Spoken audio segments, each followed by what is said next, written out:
Hello friends, कैसे हैं आप सब। तो डियर, आज का जो टॉपिक है ना, ये हम लोग डिस्कस करने वाले हैं आपका शुद्रांत के बारे में।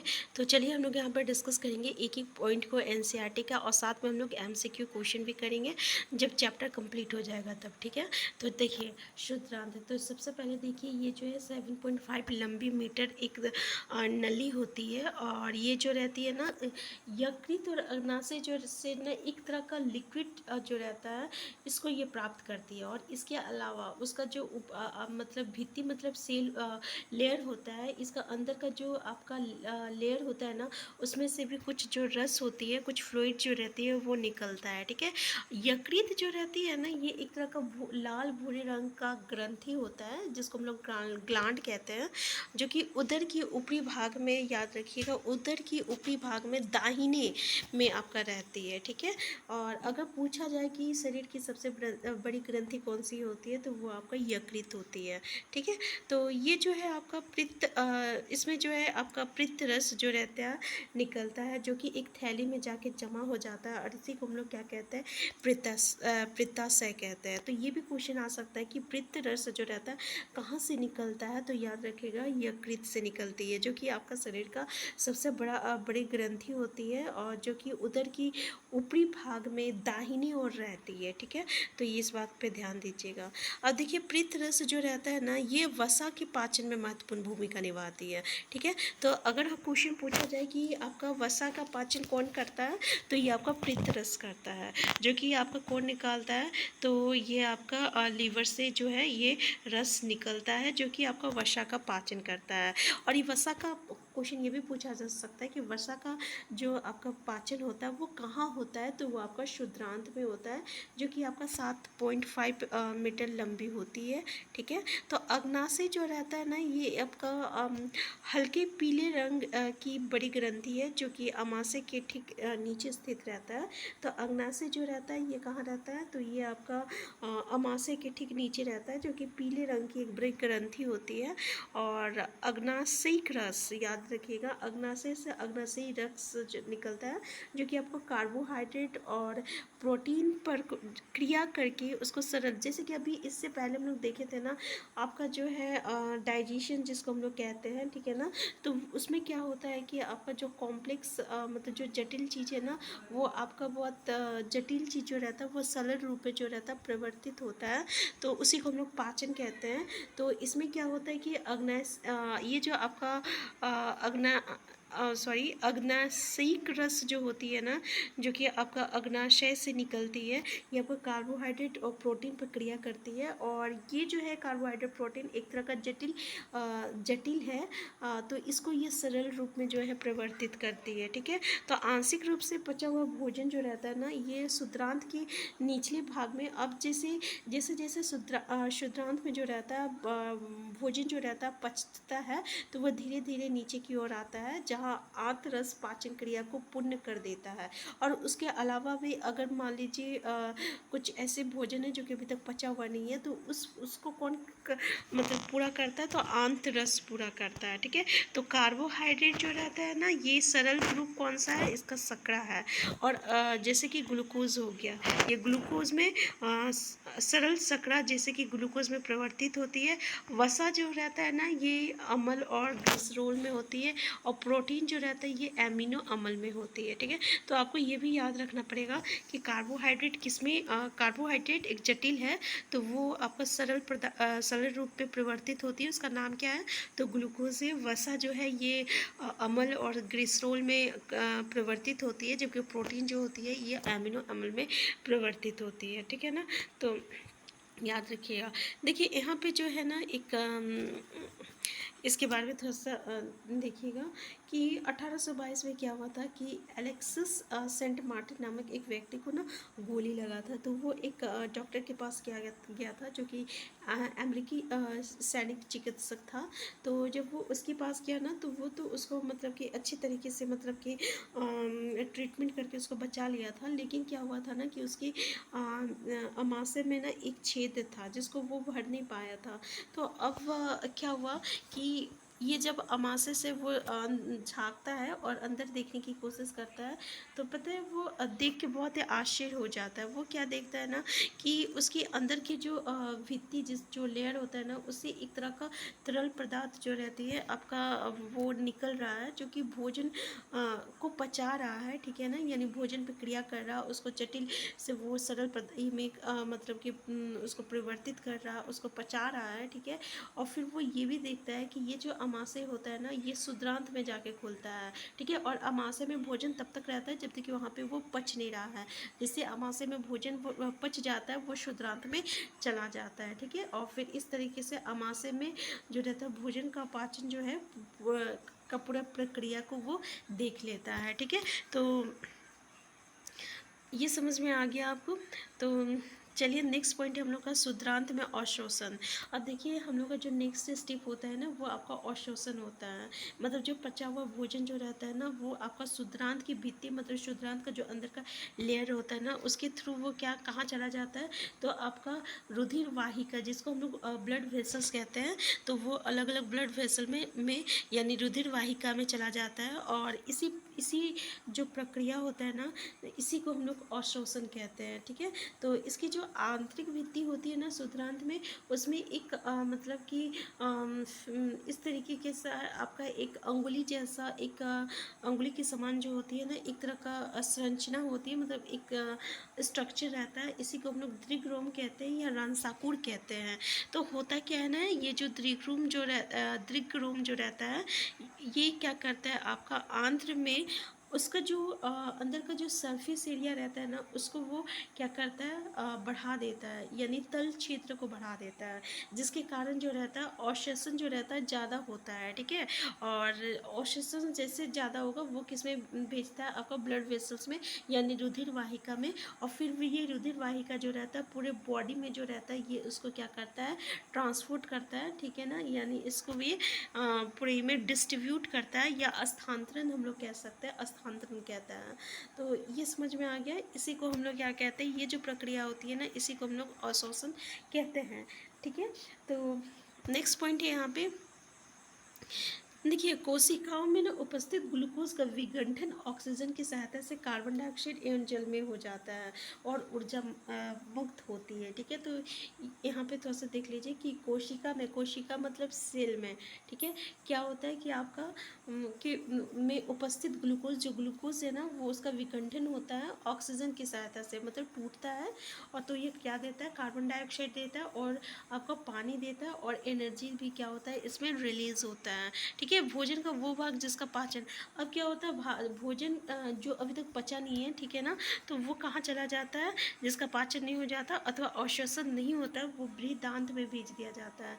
यानी अगर जो चीज़ पचा नहीं रहता है, अगर वो पचा हुआ नहीं रहेगा तो उसका अवशोषण नहीं होगा, अवशोषण नहीं होगा तो वो कहाँ चला जाएगा, बृहदान्त्र में उसको भेज दिया जाता है। और बृहदान्त्र जो होती है ना, शुद्रांत की अपेक्षा चौड़ी एवं छोटी होती है, जो कि 1.5 मीटर लंबी होती है, ठीक है ना? और इसका मुख्य कार्य जो रहता है जल, यानी वो जो आपका भोजन जो कि पचा हुआ नहीं है, उसमें से जल या कुछ लवणों जैसे कि कुछ मिनरल्स होता है, उसको वो अवशोषण करता है, यानी उसको फिर से अब्जॉर्ब करता है। फिर उसके बाद जो आपका ऐसी चीज़ होती है जो कि अब वो ठोस मल जो रहता है ना, उसको वो बाहर निकाल देता है, उसको वो क्या कहता है मलाशय में वो चला जाता है, ठीक है ना? और इस तरीके से वो जो रहता है मल के रूप में जो रहता है आपका तथा अट ठोस मल के रूप में रहता है, ठीक है? तो समय समय पर क्या होता है कि गुद्दा द्वारा ये मल जो रहता है बाहर निकल जाता है, और इसी को हम लोग क्या कहते हैं, निष्कासन कहते हैं, ठीक है? तो ये समझ में आ गया कि यहाँ पे आने के बाद भी, बृहदान्त्र में आने के बाद भी वहाँ पे कुछ पानी और कुछ लवण का जो रहता है अवशोषण होता है। उसके बाद जो आपका ऐसे पदार्थ बच जाता है जिसका अब अवशोषण नहीं होता, वो मलाशय में चला जाता है, और वो आपका अर्ध ठोस रूप में आपका रहता है। फिर वह समय समय पर जैसे जब जब ज़रूरत होगा तब वो जो रहता है गुद्दा द्वारा जो है बाहर निकल जाता है और इसी को हम लोग निष्कासन कहते हैं। ठीक है, तो ये समझ में आ गया। नेक्स्ट पॉइंट हम लोग का है आपका घास खाने वाले जंतु में पाचन कैसे होता है। जैसे कि अगर हम लोग देखें जो घास खाते हैं, जैसे कि भैंस होता है या कुछ ऐसे जंतु होती है, ठीक है ना, जो कि आपका घास खाता है, वो क्या होता है, वो जल्दी से खा के जो रहता है निगल जाता है और वो जाके अमाशय में जो रहता है जाके इकट्ठा होता है। ठीक है, और ये भाग जो रहता है ना आपका, हम लोग क्या कहते हैं अमाशय में, र्यूमेन कहते हैं, र्यूमेन कहते हैं। ठीक है, तो र्यूमिनेट में आपका अमाशय 4 भागों में बांटा जाता है। तो ये भाग होता है रूमेन कहलाता है। ठीक है ना, यानी जहाँ पे भोजन जो रहता है जाके जो रहता है मतलब जमा हो जाता है, उसको हम लोग र्यूमेन कहते हैं। ठीक है, और र्यूमिनेट मतलब ऐसे जानवर में बोल रहा है जो कि तुरंत तुरंत खा लेता है और उसका भोजन अमाशय में जाके जमा हो जाता है, वैसे जानवर को हम लोग रूमिनेट कहते हैं जो कि घास खाता है। ठीक है, तो उसका जो अमाशय होता है ना, वो 4 भागों में जो रहता है आपका बांटा हुआ रहता है। तो रूमेन में भोजन का आंशिक पाचन होता है जिसे जुगाल कहते हैं। ठीक है, यानी आंशिक पाचन होता है। ठीक है, र्यूमेन में, जिसे हम लोग क्या कहते हैं, जुगाल कहते हैं। ठीक है, परंतु बाद में क्या होता है ना कि जंतु उसको क्या करता है, छोटे छोटे टुकड़ों में फिर मतलब मुंह में लाता है, फिर उसके बाद वो चबाता है। ठीक है, जैसे कि अभी हम लोग देखते होंगे, कभी आप गौर कीजिएगा, आप कहीं गाय के पास जाइएगा, ये ऐसे जानवर, बकरी जो घास उस खाते हैं, ठीक है, यानी जो रूमिनेट एनिमल है उसके पास जाइएगा तो वो क्या देखिएगा कि वो दिन भर कुछ ना कुछ चबाते रहता है। तो होता क्या है ना कि वो रूमेन में जाता है तो वहाँ पे भोजन जो रहता है ना थोड़ा आंशिक रूप से पचता है। ठीक है, उसी को हम लोग जुगाल कहते हैं। तो वो छोटे छोटे टुकड़ों में टूटा पड़ेगा, तो इसको क्या करता है, गाय जो रहता है वापस अपना मुंह में लाता है और फिर उसको वो क्या करता है, चबाता रहता है। ठीक है, तो इस प्रक्रम को रोमनेथन क्या कहते हैं हम लोग, रोमनेथन यानी जुगाली करना कहते हैं, तथा ऐसे जंतु को ही हम लोग रूमिनेट कहते हैं। ठीक है, अथवा रोमेंथिक कहलाती है। ठीक है, तो ये कुछ टर्म्स है, तो इसको याद रखिएगा। कुछ कीवर्ड है, जैसे र्यूमिनेंट क्या हो गया, रोमेंथिक क्या होगा, जुगाली करना क्या हो गया। जुगाली करना बताइए क्या हो गया, जुगाली करना किसको कहते हैं हम लोग। तो ये वो प्रक्रिया था जिसमें कि वो जानवर लोग जो रहते हैं वो मुंह में लाते हैं, फिर उसको वो चबाते रहता है धीरे धीरे, इसी को हम लोग जुगाली करना कहते हैं। घास में क्या होता है ना, सेलुलोज के जो रहता है वो बहुत ज़्यादा रहता है। अब क्वेश्चन ये भी पूछ लिया जाएगा कि सेलुलोज किस में रहता है, तो ये आपका घास में रहता है। ये एक तरह का कार्बोहाइड्रेट होता है, परंतु जो रहता है ना जंतु एवं मानव सेलुलोज का पाचन नहीं कर सकते। बहुत से जंतु एवं मानव जो रहता है सेलुलोज का पाचन नहीं कर सकते, जैसे कि हम लोग जो है, हम लोग सेलुलोज का पाचन नहीं कर सकते हैं। ठीक है ना, तो घास में सेलुलोज की जो रहता है वो बहुत ज़्यादा रहता है। तो ये जो रहता है मानव में जो रहता है सेलुलोज जो रहता है पाचन नहीं कर सकता है। ठीक है, तो यहाँ पे क्या है कि रूमिनेट में शुद्रांत एवं वेदांत के बीच जो रहता है एक थैलीनुमा बड़ी संरचना होती है जिसे अंतनाल कहते हैं, और भोजन के सेलुलोज का पाचन यहाँ पर कुछ जीवाणु द्वारा किया जाता है जो मनुष्य के आहार नाल में अनुपस्थित रहता है। बहुत इंपॉर्टेंट है ये बात, याद रखिएगा कि ये जो सेलुलोज को पाचन करने की जो क्षमता होती है ये सिर्फ रूमिनेट एनिमल्स में होती है, क्योंकि रूमिनेट्स जानवर में ना शुद्रांत और बृहदांत के बीच में एक जो रहती है स्ट्रक्चर प्रेजेंट रहता है। ठीक है, जिसको हम लोग थैली जैसा रहता है, और उसकी को हम लोग अंधनाल कहते हैं। और सेलुलोज जो रहता है ना इसी अंधनाल में जो रहता है आपको उपस्थित रहती है, जो कि आपका कुछ मतलब कि यानी सेलुलोज जो रहता है ना, भोजन का जो सेलुलोज रहता है वो यहीं पे जाके जो रहता है आपका मतलब कि वो पचता है, जो कि कुछ जीवाणु के द्वारा पचाया जाता है, जो कि आपको मनुष्य में नहीं रहता है। तो ये बात क्लियर हो गया ना। तो अब तक आपने उन जंतुओं के विषय में पढ़ा जिसमें पाचन तंत्र पाया जाता है, परंतु ऐसी कुछ सूक्ष्म प्राणी होते हैं जिनमें ना तो मुख होता है ना ही पाचन तंत्र होता है। अभी हम लोग जितने भी पढ़े, ठीक है ना, तो हम लोग देखें कि हम लोग जानवर लोग जितने भी है, चाहे हम लोग बातें करें अपनी मनुष्य की बातें करें, तो वो जो है खाना खाता है, फिर उसके बाद वो एक एक कंपार्टमेंट में होते हुए जाता है, एक एक नली से होते हुए जाता है, वहाँ पे हर एक जगह भोजन का जो रहता है आपका पाचन प्रक्रिया होता है। फिर बाद में क्या देखते हैं कि ऐसे भोजन जिसके पाचन और नहीं होता है तो वो जो रहता है आपका निकल जाता है। ठीक है, जिसको हम लोग निष्कासन कहते हैं। अब हम लोग ऐसे जानवर के बारे में पढ़ेंगे जिसमें जो होता है ना किसी भी तरह का पाचन मुख नहीं होता है और ना ही कोई पाचन तंत्र होता है, ठीक है। तो ऐसे जानवर जो होते हैं ना, उसमें पाचन कैसा होता है, ठीक है। जैसे कि अगर हम लोग एमीबा का बात करें, अच्छा ये बात बताइए एमीबा कैसा होता है। तो हमारा एमीबा जो रहता है ना, एक कोशिका होता है। एक कोशिक मतलब कि एक एक कोशिका का होता है, ठीक है। तो बहुकोशिक क्या होता है, जो कि बहुत सारी कोशिका का होता है। जैसे कि अगर हम लोग बात करें जैसे कि एनिमल्स हो गया, जानवर हो गया, पेड़ पौधे, ये सब क्या होता है, बहुकोशिका हो गया। एमीबा जो है ना, ये एक कोशिका होता है। तो इसमें किसी तरह का जो है आपका मुख नहीं रहेगा, आपका मुंह नहीं रहेगा, ठीक है ना। और इसके साथ साथ आपका निष्कासन करने के लिए कोई ये नहीं रहेगा, ठीक है। जो भी प्रक्रिया होगा ना, वो एक ही कोशिका में होता है, ठीक है। तो जैसे कि हम लोग ये एक देखते हैं, ये एक कोशिका है। इसमें जो रहता है ना, केंद्रक होती है, ठीक है। तो ये जो केंद्रक होती है ना, जैसे ही इसमें खाने का कुछ इससे रहता है ना, तो खाने का कोई चीज़ आएगा, तो ये यहाँ से जो रहेगा, यहाँ से ये थोड़ा सा मतलब कि फट जाए, मतलब कि ये टूट जाएगा, और फिर इसके अंदर ये जो रहता है, खाना जब रहता है चला जाता है। फिर ये जो रहता है, ये बंद हो जाता है। फिर यहाँ जाके खाना जो रहता है, स्टोर हो जाता है। फिर ये खाना जैसे ही ये खा लेता है, इसको ये निकालना रहता है। तो फिर से ये क्या होगा, यहाँ से थोड़ा सा ये मतलब कि इस तरीके से ही होगा, और ये खाना जो रहता है, ये यहाँ से निष्कासित हो जाता है। फिर ये बंद हो जाता है, ठीक है। तो ये इस तरीके के ये जो मतलब कि प्रक्रिया जो रहता है, ये आपका एक कोशिका में होता है, और सारी चीज़ जो रहती है एक ही कोशिका में आपका पूरा होता है। तो अमीबा जो रहता है निरंतर अपनी आकृति, इसलिए जो रहता है ये अपना आकृति और इस स्थिति जो रहती है बदलते रहती है, ठीक है।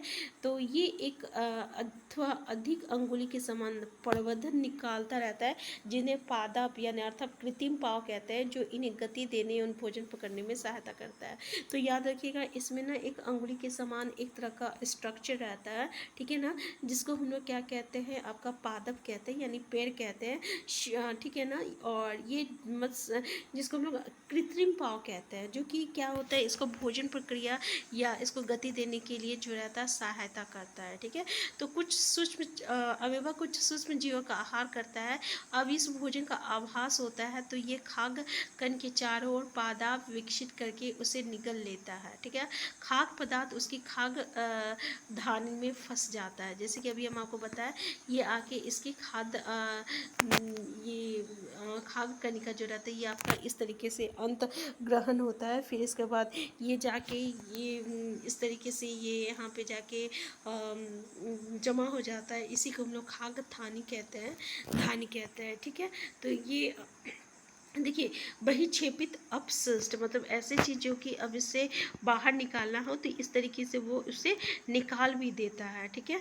तो भोजन की पाचन का आधारभूत प्रक्रम सभी प्राणियों में समान है, जिसमें खाद्य पदार्थ सरल पदार्थों में परिवर्तित किए जाते हैं, यानी ऊर्जा मुक्त होती है। अगले अध्याय में तो देखिए, ये जो भोजन की जो प्रक्रिया है ना, सब में एक ही जैसा होता है। जैसे कि अभी हम लोग बहुकोशिक के बारे में बात कर चुके थे, और अभी एक कोशिक के बारे में भी देखे किस तरीके से ये एमोइबा जो रहता है अपने खाना को जो रहता है अंदर की ओर करता है। फिर वो जा करता है, वहाँ पे जाता है, पचता है। फिर उसके बाद जो पचने वाला नहीं रहता है, उसको वो क्या करता है, बाहर वो निकाल भी देता है, निष्कासित भी कर देता है। तो ये प्रक्रिया तो आपका बहुकोशिक में भी हो रहा था, तो प्रक्रिया तो सेम है ना।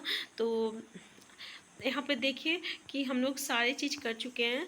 यहाँ पे कुछ कीवर्ड है, तो प्लीज़ इस कीवर्ड को अच्छे तरीके से देख लीजिएगा, ठीक है ना। इसके अवशोषण, एमिनो एमल, श्वैंगीकरण, पृथरस, मुख गुहिका, रद्दनक, शैलुलोज, पाचन तंत्र, निष्कासन, वसामल, खाद्यधानी, पृथर, जिसके बारे में हर एक पॉइंट के बारे में हम लोग डिस्कस कर चुके हैं। तो डियर, यहाँ पे हिंदी और इंग्लिश, ठीक है, जो इंग्लिश एनसीईआरटी है उसके बारे में भी हम लोग यहाँ पे एक एक चीज़ को डिस्कस कर रहे हैं। अगर आप इंग्लिश में भी देखना चाहें तो उसका भी जो है वीडियो ऑलरेडी हमारे मतलब कि प्लेलिस्ट में है। तो क्या है कि हिंदी और इंग्लिश, हिंदी साइंस में बिल्कुल अलग हो जाता है और इंग्लिश साइंस में बिल्कुल अलग हो जाता है।